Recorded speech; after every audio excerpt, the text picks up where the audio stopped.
У віцебскім зоапарку з'явіўся новы жыхар. Ігуана звычайная. 7гадовую яшчарку прывезлі з Гродна. Яна стала 8-м па ліку насельнікам з класа паўзуноў. Адаптацыі навасёла ў заалагічным садзе пасадзейнічалі і вучні віцебскай школы мастацтва ў Маладзік. Школьніцы аформілі вальер для ігуаны, распісаўшы яго фарбамі пад колер асяроддзя пражывання паўзуна. Між іншым атрымалі прапіску ў зоапарку і 2 камярунскія казляняці. За вакном +4 у вольеры ігуаны звычайны +40. Цеплалюбівая яшчарка ўжо асвоілася на новым месцы пражывання і зараз ахвотна пазіруе перад аб'ектывамі фотокамер наведвальніку зоапарка. Самцу 7 год, яго даўжыня крыху больш за метр. Аднак і гэта яшчэ не мяжа. Нягледзячы на свой крыху страшнаваты выгляд, навасёл даволі дружалюбны да чалавека. Это настоящий дракон. Причем такой, я бы сказал, добрый дракон. Это дракон, который очень лояльно относится к людям. Он обладает определенным уровнем интеллекта, он привыкает к людям, он с удовольствием общается. Вот вы видели, я на руках его держала, он с удовольствием подставлял шею, чтобы мы ее гладили. Вот. Это абсолютно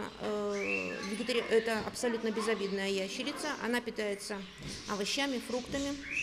В природе она питается листьями зеленых растений. Месца для новага выхаванца рыхтавалі не толькі супрацоўнікі заасада. На дапамогу ім прыйшлі і вучаніцы з віцебскай школы мастацтва «Маладзік». Дзяўчынкі на працягу некалькіх дзён прыязджалі сюды, каб па-мастацку аформіць вольер для ігуаны. Дарэчы, гэта ўжо 5-й праект такого супрацоўніцтва зоопарка і будучых майстроў пэндзля. Я очень люблю посещать наш витебский зоопарк.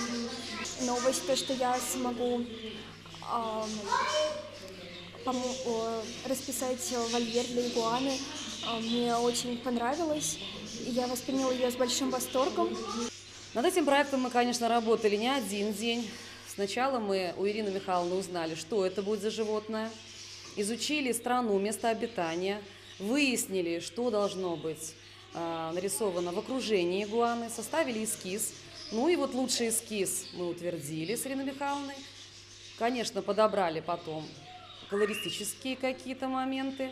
Ігуана не адзіны на сёння навасёл зоопарка. З прыгараднага заасада прывезлі 2 камерунскіх козлянят. Зараз самых маленьких насельнікаў гадуе директор зоопарка. Сейчас они едят каждый час.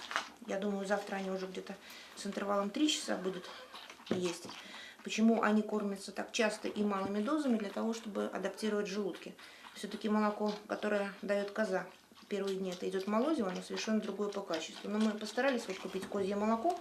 Калі яны падрастуць, іх выпусцяць, праўда, не на волю, на адкрытую тэрыторыю, прычым наведвальнікі атрымаюць магчымасць не толькі лашчыць іх, але і частаваць. Віктор Праліч, Ян Пчэльнікаў, навіны Віцебск.